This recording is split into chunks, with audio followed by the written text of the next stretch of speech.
So, good morning to all. Today we are going to discuss Indian Councils Act of 1861. That's a major event in the creation of Indian Constitution. The major points of the Indian Councils Act of 1861 are only 2 points. That is, first one is nomination of some Indians as non-official members to Viceroy's Council. നമ്മൾ കഴിഞ്ഞ ക്ലാസ്സിൽ discuss ചെയ്തിരുന്നു viceroys council create ചെയ്തതും first war of independence ഒക്കെ നമ്മൾ കാഷ്വലായിട്ട് പറഞ്ഞുപോയി. അപ്പൊ അതിനെ base ചെയ്താണ് ഇന്ത്യൻ കൗൺസിൽസ് ആക്ട് ഓഫ് 1861 വരുന്നത്. ആ ആക്ടിലെ പ്രധാനപ്പെട്ട റെക്കമെൻഡേഷനാണ് nomination of some Indians as non official members to viceroy's council. വൈസ്രോയുടെ കൗൺസിലിൽ കുറച്ച് ഇന്ത്യക്കാരെ നോൺ ഒഫീഷ്യൽ മെമ്പേഴ്സ് ആയിട്ട് നിയമിച്ചു. The second major important point is empowered the viceroy to issue ordinances for a period of 6 months in emergencies. Ordinance, നമുക്കിപ്പോഴും ഓർഡിനൻസിനെ പറ്റി നമ്മൾ കേൾക്കാറുണ്ട്. അതാദ്യമായിട്ട് ഇന്ത്യൻ ഭരണ സംവിധാനത്തിൽ ഓർഡിനൻസ് വരുന്നത് 1861 ഇന്ത്യൻ കൗൺസിൽ ആക്ടോട് കൂടിയാണ്. ഒരു അടിയന്തര സിറ്റുവേഷൻ ഉണ്ടാകുമ്പോൾ കൗൺസിലിന്റെ അനുവാദമില്ലാതെ വൈസ്രോയിക്ക് ഓർഡിനൻസസ് ഇറക്കാം.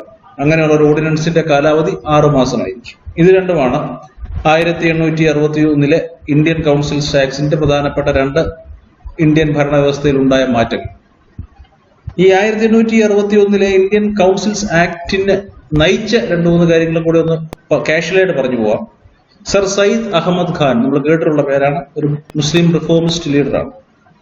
അദ്ദേഹത്തിന്റെ ഒരു പാംഫ്ലെറ്റ്, അദ്ദേഹം ഒരു ലഘുലേഖ എഴുതിയിരുന്നു, the causes of the Indian revolt. 1857 കലാപത്തെ ബേസ് ചെയ്ത് അദ്ദേഹത്തിന്റെ ഒരു ലഘുലേഖ പ്രസിദ്ധീകരിച്ചിരുന്നു, the causes of Indian revolt. അദ്ദേഹം അതിൽ കൃത്യമായി പറഞ്ഞിട്ടുണ്ട്, ബ്രിട്ടീഷ് ഭരണകൂടം ഇന്ത്യൻ ജനവിഭാഗത്തെ വിശ്വാസത്തിലെടുക്കാതെയും ഭരണത്തിൽ അവർക്ക് യാതൊരു പങ്കാളിത്തവും നൽകാതെ ഭരണം നടത്തിക്കൊണ്ടുപോയതാണ് കലാപത്തിന്റെ ഒരു പ്രധാനപ്പെട്ട കാരണം എന്ന് അദ്ദേഹം ആർഗ്യൂ ചെയ്തു. അത് പറഞ്ഞിരുന്നത് Indians were prevented from having a say in the day-to-day affairs of the government and that led to the first war of independence എന്ന് സർ സയ്യിദ് അഹമ്മദ് ഖാൻ അദ്ദേഹത്തിന്റെ ലേഖനത്തിൽ പറഞ്ഞത് ബ്രിട്ടനിൽ ചർച്ച ചെയ്യപ്പെടുകയും അത് ഈ ഇന്ത്യൻ കൗൺസിൽ ആക്ടിലേക്ക് നയിച്ച ഒരു സുപ്രധാന തീരുമാനം, ഒരു സുപ്രധാന പ്രേരണാ ഘടകമായിരുന്നു. ക്യാബിനറ്റിനകത്ത് നമ്മൾ ആദ്യം പറഞ്ഞ നോമിനേഷൻ ഓഫ് 6 ഓർഡിനറി മെമ്പേഴ്സ് ഒക്കെ അത് നമ്മൾ ഡീറ്റെയിൽ ആയിട്ട് പോകേണ്ട കാര്യമില്ല. 6 സാധാരണ അംഗങ്ങൾ ഉണ്ടായിരുന്നു.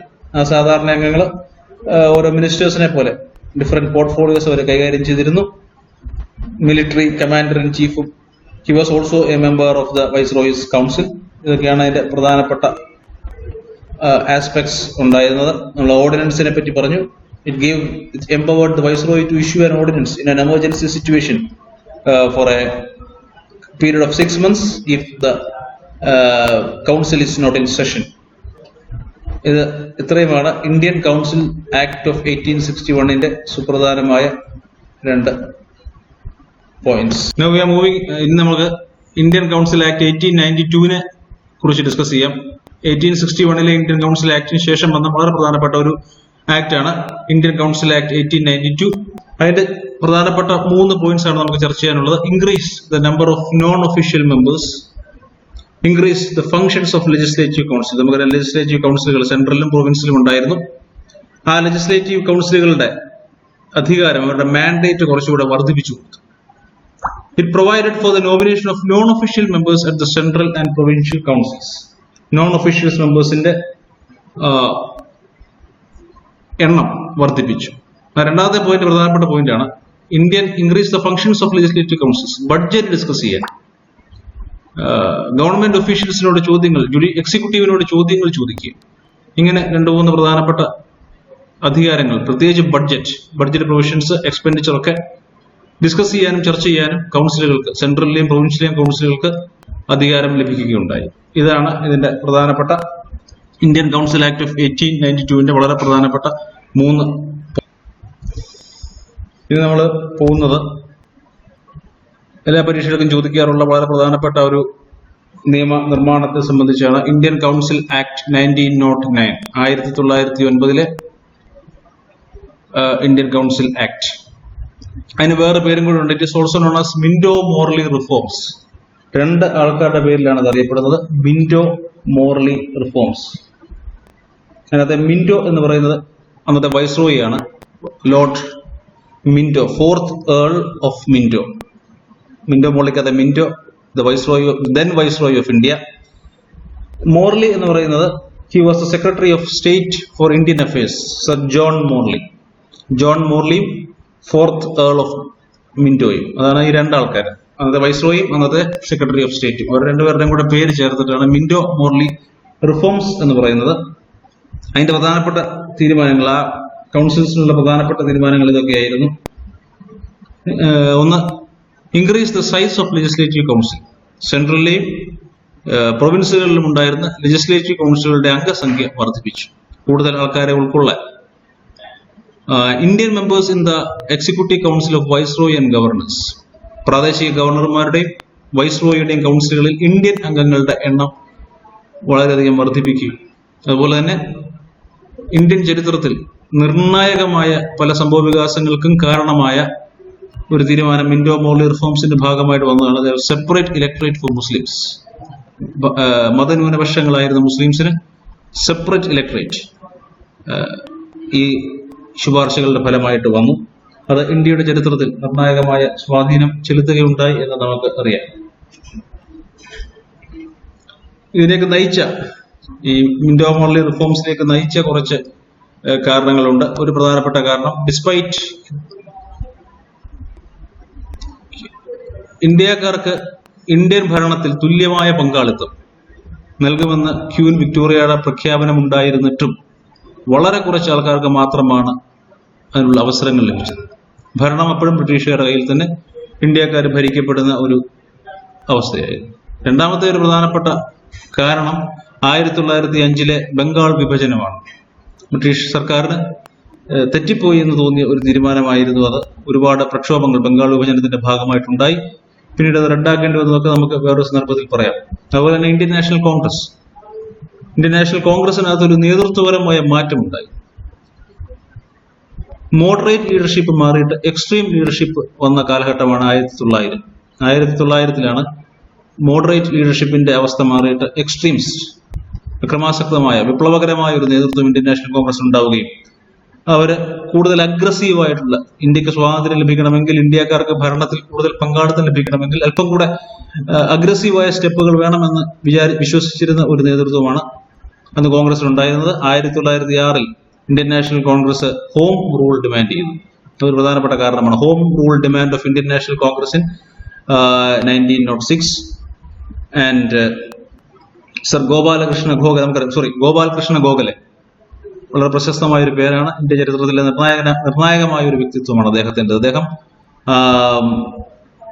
ഹി മെറ്റ് മോർലിയെ ലണ്ടനിൽ പോയി കാണുകയും ഇന്ത്യയുടെ ഭരണത്തിൽ ഉണ്ടാകേണ്ട പരിഷ്കാരങ്ങളെ പറ്റി സംസാരിക്കുകയും ചെയ്തു. അതുപോലെ തന്നെ ഒരു പ്രധാനപ്പെട്ട കാരണമാണ് ഷിംല ഡെപ്യൂട്ടേഷൻ. സർ ആഘാ ഖാന്റെ നേതൃത്വത്തിൽ അന്നത്തെ പ്രമാണിമാരായിരുന്ന ഒരു വിഭാഗം മുസ്ലിം നേതാക്കന്മാർ ലോർഡ് മിന്റോയെ 1906 ഷിംലയിൽ വെച്ച് കാണുകയും മുസ്ലിംസിന് വേണ്ടിയിട്ട് ഒരു സെപ്പറേറ്റ് ഇലക്ടറേറ്റ് ആവശ്യപ്പെടുകയും ചെയ്തു.